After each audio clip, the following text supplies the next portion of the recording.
Buenos días con todos y todas. Buenos días.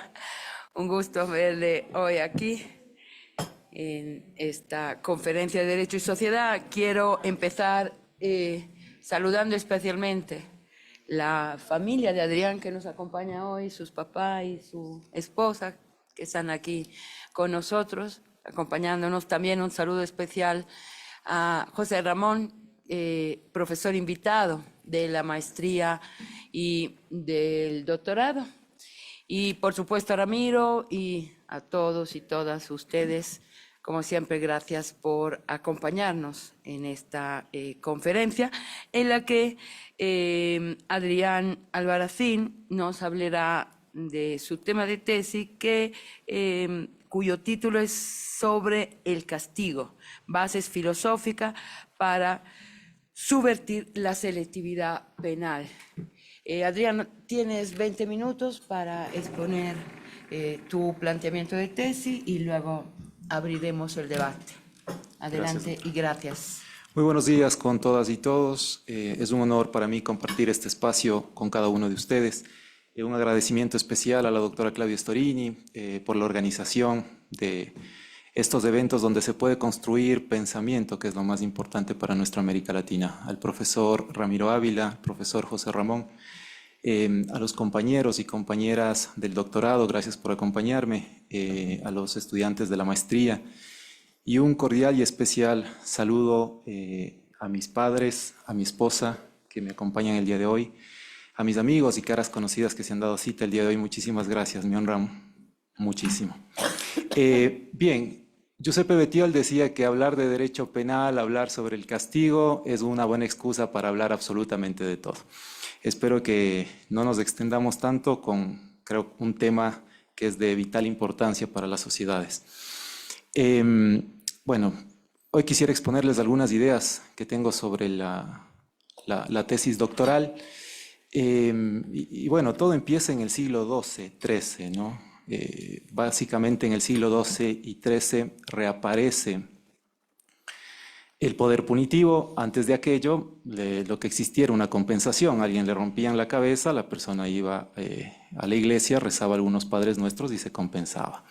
Reaparece el poder punitivo en el siglo XII, XIII más o menos, y con ello se refuerza la Inquisición como tal. Una Inquisición que verá su primer enemigo. Satán en hebreo significa enemigo. Y efectivamente el primer enemigo es Satán. Entonces, todo el poder punitivo tenía que dirigirse contra las brujas, ¿no? ¿Pero por qué contra las brujas? Porque, claro, rostizaron un montón de herejes y lo único que quedaban eran las mujeres. En ese sentido se inventan los dominicos, Jacobus y Sprenger, y van a decir que fémina proviene del sánscrito feminus, es decir, menos fe. Y como la mujer tiene menos fe, puede pactar con Satán. Entonces es enemiga, es la única que puede pactar con Satán. ¿Qué hay que hacer? Destinar todo el poder punitivo contra ese enemigo plenamente identificado. Pasará el tiempo, en el siglo XIX aparece ya la idea de criminología de la mano de los médicos, no de las ciencias penales. Y con este médico que la mayor parte de ustedes ya lo conocen, que es Cesare Lombroso. Y Cesare Lombroso va a decir, hay un ser atávico. Hay un ser que ya viene por defecto configurado para cometer delitos, un ser inferiorizado. Nuevamente van a ser las personas más vulnerables, más desfavorecidas de Italia. ¿Por qué? Porque el método de observación de Lombroso fracasaba en ese sentido, ¿no? Es decir, Lombroso lo que veía era lo que estaba dentro de las cárceles de Turín. Entonces, bajo ese paraguas de observación, lo que hacía era básicamente decir, estos son los inferiores. ¿Y a quiénes Lombroso destinaba este poder punitivo? Básicamente a los que se parecían a nosotros, más o menos, ¿no? La nariz ancha, la frente bastante agrandada, etcétera. Es decir, nacerá también la escuela de antropología criminal francesa, en donde van a existir estos fenotipos, ¿no? Hay seres que son atávicos y que por tanto vienen sin el último golpe de horno y por tanto hay que castigarlos. Pasado aquello, empieza a sonar una nueva ciencia que se va a llamar física social, con Adolphe Quetelet. Esa física social va a intentar predecir los delitos en ciertos lugares a través de fórmulas matemáticas. No funcionará así y aparecerá Augusto Comte. Y Comte va a hablar ya de esta nueva ciencia que es la sociología, ¿no? A partir de ahí, el manotazo sociológico a la criminología va a empezar a buscar las causas de la delincuencia en la sociedad. Pero siempre pensando en un chivo expiatorio, siempre pensando en el más vulnerable, en el más desfavorecido para destinarle todo el poder punitivo. Un poco más tarde, igual en el siglo XX, mediados del siglo XX, aparece, luego de esta sociología criminal, la criminología crítica, que tendrá sus mejores autoras en América Latina, Lola Níller de Castro, Rosa del Olmo. Y por ahí Zaffaroni, que empieza a dar los primeros pasos en criminología, y van ya no a investigar ni al delincuente inferiorizado que investigaba la criminología clínica, ni tampoco va a investigar por qué en las sociedades se cometen delitos, es decir, pasa del ser defectuoso de la delincuencia a el control social, que esa es la gran diferencia y el gran aporte de la criminología crítica. Es decir, cómo el poder punitivo genera violencia, ¿sí? Y va a haber ahí un motivo o un concepto, una categoría importante que es el genocidio. La criminología no se había ocupado del genocidio pese a que era el peor delito que se había cometido en contra de la humanidad. Seguían anclados a la idea de que el delincuente de bagatela es el enemigo al que hay que aniquilar.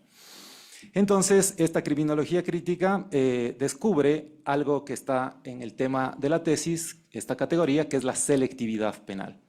Y esta selectividad penal es un mecanismo punitivo que selecciona o impone el bien negativo criminalidad a los más desfavorecidos o a quienes portan un color distintivo de piel, que no precisamente es el blanco.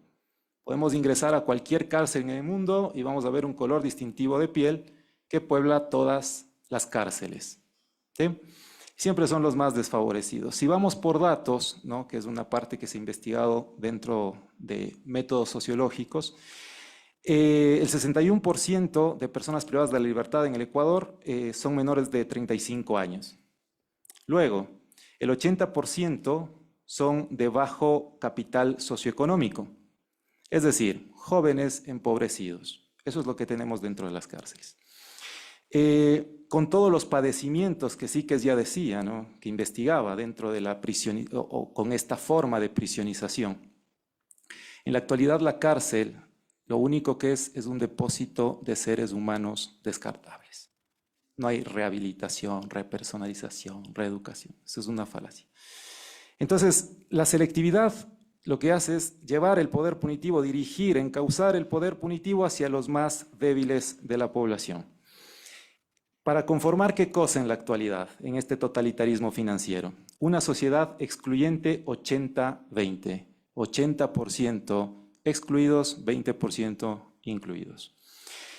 Entonces surgió una pregunta de investigación que al principio decía cómo se debe castigar y luego la profesora Storini creo que formuló una mejor pregunta que es ¿a quién se debe castigar en una sociedad justa?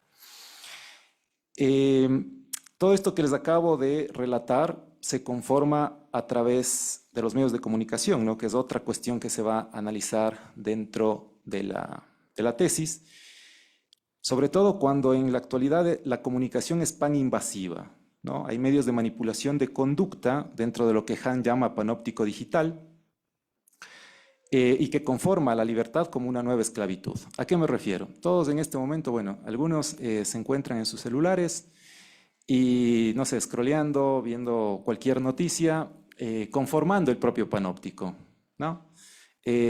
Foucault pensaba en el panóptico biopolítico, es decir, el control a través de una torre en el medio que controlaba a todos los prisioneros y se los podía ver.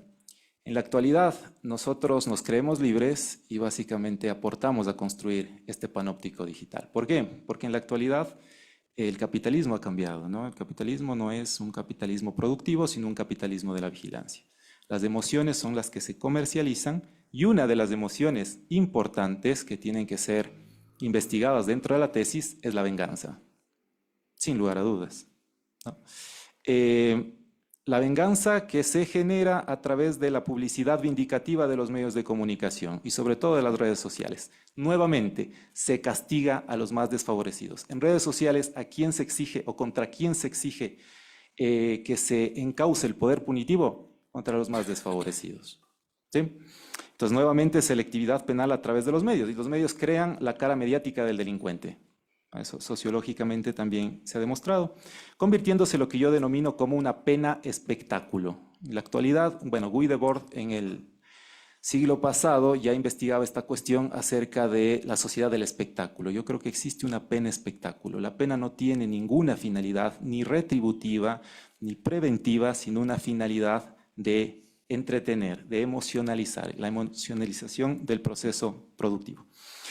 La propuesta entonces recae en subvertir esta selectividad penal. ¿A quién se debe castigar en una sociedad justa? A quienes tienen poder, a quienes dañan estructuralmente a nuestras sociedades. Ejemplo, alguien de nosotros nos encarga una casa, ¿sí? Y de repente regresa esa persona luego de 2, 3 años y nosotros la hipotecamos. ¿Qué nos van a hacer? Nos van a decir, bueno, yo le voy a demandar por los daños, ¿no es cierto? En nuestra periferia, en nuestro margen, nos endeudan sideralmente con los organismos internacionales, con el FMI, el Banco Mundial, etcétera, y luego los poderosos, ¿sí? Sean gobernantes, sea quien sea, van y se toman un caipiriña en un paraíso fiscal y no ha pasado nada, pese a que nos hipotecan completamente. Entonces la idea de la tesis es subvertir esa selectividad hacia el daño estructural. ¿Por qué? Porque creo que subvertir esta realidad es importante para alcanzar el desarrollo.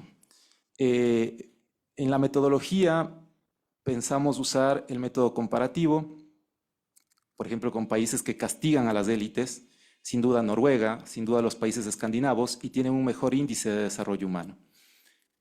Entonces, 2, 3, bueno, están unidas, pero ya. Bajo ese aspecto se llama bases filosóficas para subvertir. Epicuro decía, vacío es el argumento de aquel filósofo que no permite curar ningún sufrimiento humano. Que todo lo que es investigado en criminología y en sociología criminal no sean en vano, sino que tengan una finalidad. Y esa finalidad creo que es destinar el poder punitivo hacia los poderosos. 55% de personas privadas de la libertad están dentro de las cárceles por delitos contra la propiedad y drogas, pero microtráfico, ¿no? Es decir, a veces son mujeres, a veces son hombres, que lo único que tienen y la única forma de sobrevivir es vender droga. Y por otro lado, delitos contra la propiedad. Es decir, 55% de empobrecidos que están dentro de las cárceles. Y para ello vamos a utilizar también el método utópico, ¿no? Que bien lo analiza el profesor Ramiro en su libro. Eso es completamente adecuado para esta tesis, pensar en la transformación, usar el método utópico para transformar. ¿Por qué? Porque eso nos puede generar desarrollo. Es la única manera. Si no castigamos a los poderosos y los dejamos impunes, básicamente es condenarnos al subdesarrollo. Y ya más de 500 años de colonialidad y neocolonialidad creo que son suficientes.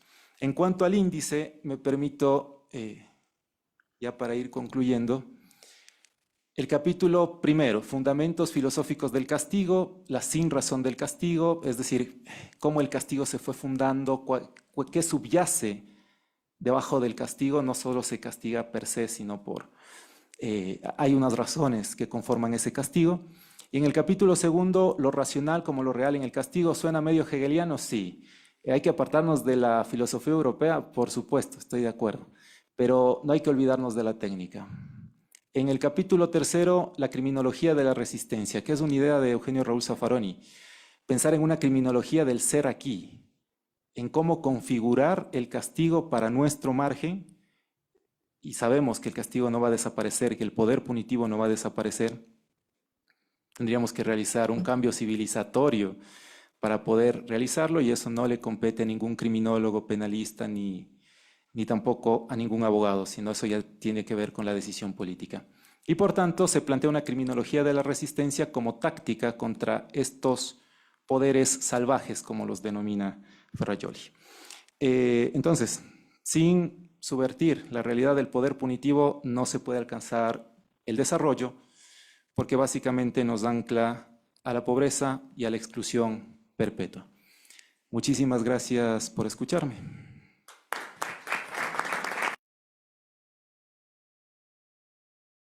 Muchas gracias, Adrián, por tu exposición, por respetar los tiempos y adelante. Ramiro.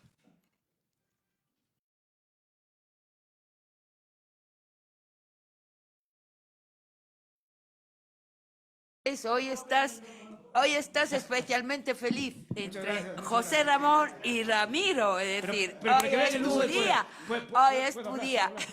Sí, con la autorización de mi pupilo. Eso pasará en la memoria. Con la autorización de mi pupilo, procedo. Primero, como siempre, saludar a Adrián. Un gusto enorme tener al padre, a la madre y a la esposa de Adrián y a los amigos de Adrián. Es un honor tenerles en esta casa de estudio. Bienvenidos y para nosotros también está siendo un honor tenerles a su hijo en el programa de doctorado. Saludo cordial a las personas, a las estudiantes del doctorado, de la maestría de investigación, José Ramón, que nos acompaña. Muchísimas gracias por estar acá con nosotros y nosotras. A ver, primero destacar que, como siempre, es un tema, el tema del castigo es siempre, como tú dijiste, es siempre interesante, y creo que no hay que cansarse de justificarlo y de tratarlo, porque, digamos, es la parte más violenta del Estado. Y además estamos viviendo en un Estado y en un mundo donde se está ejerciendo una violencia desatada que tiene que ver con cómo se usa el poder del Estado, a quién, cómo y estas cosas. Y una de las razones filosóficas tiene que ver con el castigo. Es súper interesante lo que nos has expuesto. Hay un desfile de autores ahí. Se nota que estás ya versado, que has leído, que hay fundamentación, hay visión filosófica. Además, estás con una posición crítica. Entrada, fabuloso. 3 comentarios quiero hacer. La primera, me parece que es tremendamente eurocentrista tu tesis. O sea, nos has hecho un recuento de la historia europea, y además yo sostengo esto, de una historia, yo sostengo esto con Dussel, de la historia europea que es súper localizada. La Inquisición no se puede generalizar ni siquiera en Europa, peor para el mundo entero. O sea, si había la Inquisición en algunos países donde había influencia de la Iglesia, esto no pasaba en África, esto no pasaba en el sur de Europa, esto no pasaba en Asia y muchísimo menos en América Latina. Nada de la Inquisición tiene que ver con nosotros. Es decir, el 90% de la población humana no se reflejaría con el recuento que acabas de hacer de la historia. Entonces, y digo que es eurocentrista porque estás haciendo teoría universal de una parte muy particular de la historia europea, que es la Inquisición, que es Comte, que es la Revolución Francesa, que es, yo qué sé, Beccaria y estas cosas y todas estas cosas. Entonces, yo ahí ya mi primer comentario.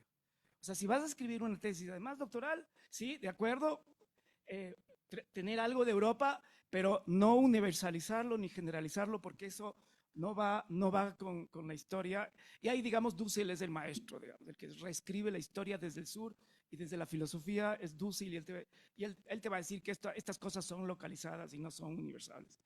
Esto es una cosa. En ese recuento de autores, yo no sé si ya le coqueteaste al Howard Becker. Becker es mi ídolo en sociología criminal. Yo tengo 2 ídolos. El uno es Becker y el otro es Garland. Los dos, les amo a los dos. Y Becker además amaba el jazz y tiene una metodología de la investigación social desde el jazz que es maravilloso. Y Becker es el que se inventa, bueno, la Escuela Sociológica de Chicago, pero Becker es el que teoriza sobre la selectividad.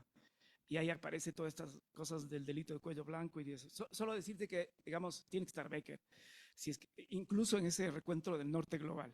Mi segundo comentario tiene que ver, si realmente quieres subvertir, Adrián, y te digo con cariño y ojalá tenga eco esto, si realmente quieres subvertir, el problema del derecho penal y de la filosofía del castigo es que nos viene de una escuela alemana, y en particular de Kant. Y a este Kant le metes el individualismo, el liberalismo y el capitalismo. Si quieres subvertir, salte de esa matriz conceptual. Y la invitación más linda que tiene el Ecuador es el summa causae.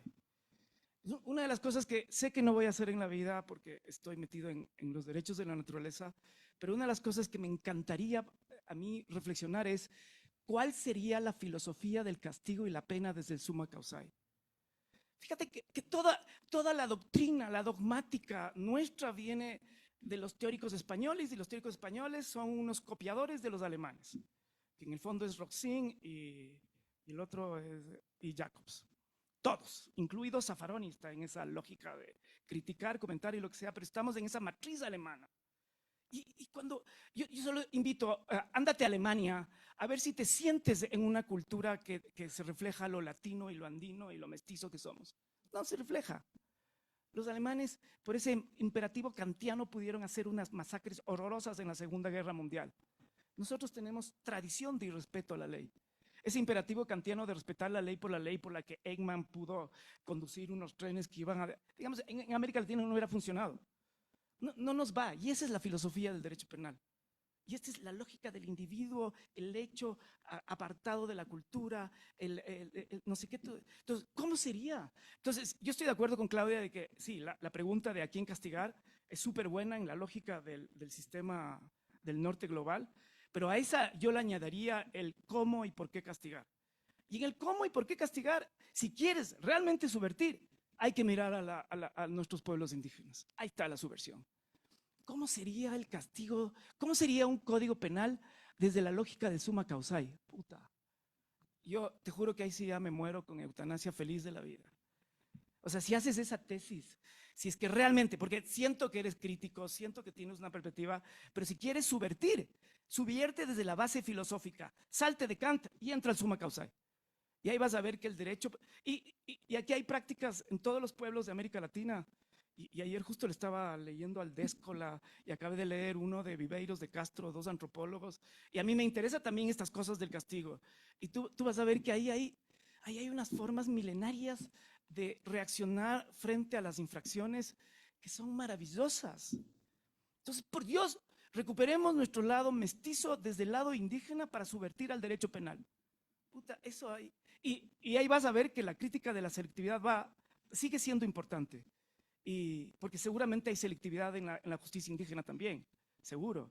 Y las categorías que vas a… Pero sin duda, es una justicia más dialógica, más democrática, más local, más cercana a la gente y más cercana a nuestras raíces culturales.